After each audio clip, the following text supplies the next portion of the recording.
नमस्कार.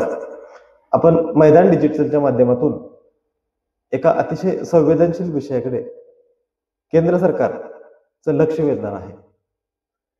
मूळ राहणार उमरज, परंतु सध्या स्थायिक वडगाव उमरज या गावातील नीलम शिंदे ही मुलगी गेली 5 वर्ष झालं अमेरिकेमध्ये एमएचं शिक्षण घेत आहे. परंतु दुर्दैवानं 14 फेब्रुवारी रोजी सायंकाळी तिचा जॉगिंगला जात असताना अपघात झाला अमेरिकेमध्ये. एका बेदरकार वाहनानं तिला ठोकर दिली. या घटनेमध्ये तिचे दोन्ही पाय आणि उजवा हात फ्रॅक्चर झाला असून डोक्याला सुद्धा मोठ्या प्रमाणात मार लागलेला होता. खरं तरी 14 तारखेला घडलेली घटना तिच्या कुटुंबियांना 16 तारखेला समजली. त्यानंतर कुटुंबाची धावपळ चालू झाली. या अपघातामध्ये नीलमचं मेंदूचं एक ऑपरेशन करण्यात आलेलं आहे. सदर घटनेनंतर अमेरिकेमध्ये त्या मुलीला वैद्यकीय सुविधा अतिशय चांगल्या पुरवल्या गेल्या आणि दवाखाना प्रशासनानं स्वतःहून पुढाकार घेत मुलीच्या वडिलांना याबाबतचा मेल केला की तातडीनं त्यांनी अमेरिकेमध्ये मुलीच्या देखभालीसाठी यावे. या संदर्भातील पत्रव्यवहार सुद्धा त्यांनी मुलीच्या वडिलांच्या बरोबर केला. परंतु खरं तर त्या मुलीच्या वडिलांची परवड यानंतरच सुरू झाली. एकतर अपघातग्रस्त मुलगी, एकुलती एक मुलगी, त्यांची पत्नीचं निधन साधारण 6 महिन्यापूर्वी झालेलं होतं. यामुळे त्या वडिलांच्यावर दुःखाचा डोंगर कोसळला होता. मुलगी आजारी असल्यानंतर त्यांचा हृदयाचा ठोका चुकलेला होता. नक्की काय करावं हेच त्यांना उमगत नव्हतं. यानंतर त्यांची धावपळ सुरू झाली व्हिसा मिळवण्यासाठी.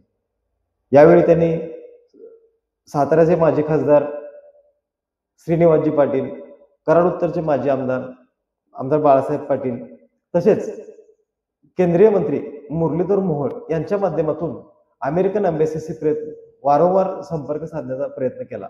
परंतु त्यांना प्रत्येक वेळेला प्रत्यक्ष आतमध्ये एम्बॅसीमध्ये कुणाची भेट घेता आली नाही. त्यांना गेटवरूनच दरवेळेला परत पाठीमागे फिरावं लागलं.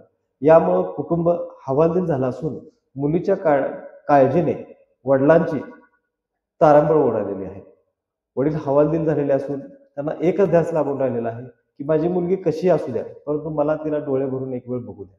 यामुळे त्यांनी धावपळ करून सर्व ठिकाणी शक्य तिथं व्हिसा मिळवण्यासाठी प्रयत्न केले, परंतु प्रत्येक ठिकाणी त्यांना अपयश आलं. यामुळं नाईलाज असतो मुलीच्या वडिलांनी केंद्र सरकारला सोशल मीडियाच्या माध्यमातून विनंती केलेली आहे की मला माझ्या मुलीला भेटण्यासाठी व्हिसा मिळवण्यासाठी केंद्रीय स्तरावरून प्रयत्न व्हावे. यामुळे किमान माझी मुलगी बरी होणार नाही, पण मी तिला डोळे भरून बघू तरी शकतो, एवढी एकच आर्तहाक त्या वडिलांनी केंद्र सरकारला केलेली आहे. मी तानाजी महादेव शिंदे, राहणार वडगाव, तालुका कराड. माझी मुलगी अमेरिकेला 4 वर्षापासून शिक्षण घेत आहे. शेवटच्या MS शेवटच्या वर्षाला आहे. MS 14 तारखेला तिचा मोठा अपघात घडलेला आहे. त्या अपघातामध्ये तिचे 2 पाय, 1 हात व ब्रेनला मार लागलेला आहे. ती कोमात आहे. तरी आम्हाला विजा मिळण्यासाठी आम्ही मुंबईला गेलो, तरी आम्हाला तिथं कुणी दखल दिलेली नाही. तरी मला माझ्या मुलीला भेटण्यासाठी मला अवश्य लवकरात लवकर विजा मिळावा अशी माझी विनंती आहे. नमस्कार.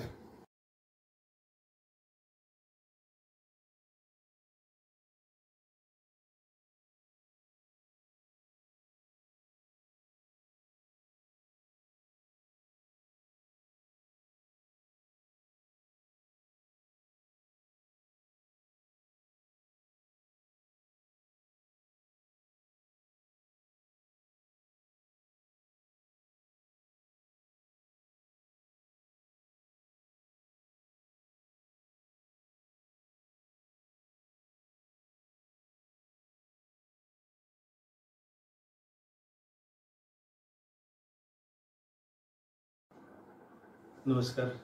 मी संजय विठ्ठल कदम, राहणार वडगाव, उमरज, तालुका कराड. माझी भाची नीलम तानाजी शिंदे ही गेली 4 वर्ष झालं अमेरिकेमध्ये शिक्षण घेत आहे. तिचा या ठिकाणी 14 तारखेला अपघात झाला. त्या अपघाताची माहिती तिची जी रूममेट आहे तिच्याकडून आम्हाला 16 तारखेला मिळाली. त्यानंतर आम्ही या ठिकाणी काही राजकीय मंडळींचा या ठिकाणी आधार घेऊन हॉस्पिटलशी काही संपर्क साधला, युनिव्हर्सिटीशी संपर्क साधला. त्यामुळं आम्हाला तिला या ठिकाणी तिच्या डोक्याला, दोन्ही पायाला आणि हाताला मार लागला आहे. दोन्ही पाय फ्रॅक्चर आहेत, हात फ्रॅक्चर आहे, छातीला मार आहे आणि आता ती कोमाच्या अवस्थेत आहे. अशा अवस्थेत असल्यामुळं तिने हॉस्पिटलवर युनिव्हर्सिटीनं आम्हाला या ठिकाणी तुम्ही इकडं रक्तातल्या नात्यातील लोकांनी यावं यासाठी आम्हाला पत्र दिले. त्या पत्राच्या आधारे आम्ही मुंबई कौन्सिल ऑफिसला UHच्या या ठिकाणी गेलो. तिथं या ठिकाणी आम्हाला विजा मिळावा यासाठी प्रयत्न केला, परंतु आम्हाला तिथं कुणीही दखल घेतली नाही. नंतर आम्ही काही खाजगी एजंटशी संपर्क साधला. त्यांनीसुद्धा या ठिकाणी आम्हाला रेग्युलर पोर्शन्समध्ये ठेवलं आहे. आम्हाला ही तातडीची गरज आहे. असं असताना या ठिकाणी रेग्युलर पोर्शन्समध्ये आम्ही पोचू शकत नाही. गेली 10 दिवस झालं ही आमची मुलगी मृत्यूशी झुंज देत आहे. ती एकटी आहे, तिच्या मदतीला तिथं कुणी नाही. असं असताना आम्ही जाणं अतिशय गरजेचं आहे. आम्हाला गेली 10 दिवस झालं तिच्या वडिलांची परिस्थिती पाहिली. तिची आई गेल्या वर्षामध्ये ब्रेन ट्यूमरनं एक्सपायर झाली. त्यामुळे वडीलसुद्धा या ठिकाणी या आघातामध्ये आहेत आणि त्या आघाताचा हा दुसरा आघात. त्यामुळे त्यांना या ठिकाणी म्हणजे मदत करायसाठी आम्हाला कुठलाही आधार नाही. त्यामुळं आम्हाला एक आपल्या चॅनलच्या माध्यमातून एक विनंती आहे की आमची ही व्यथा आपल्या केंद्र सरकारपर्यंत पोचवावी आणि आम्हाला विजा मिळावा एवढी मी हात जोडून आपणासमोर विनंती करतो.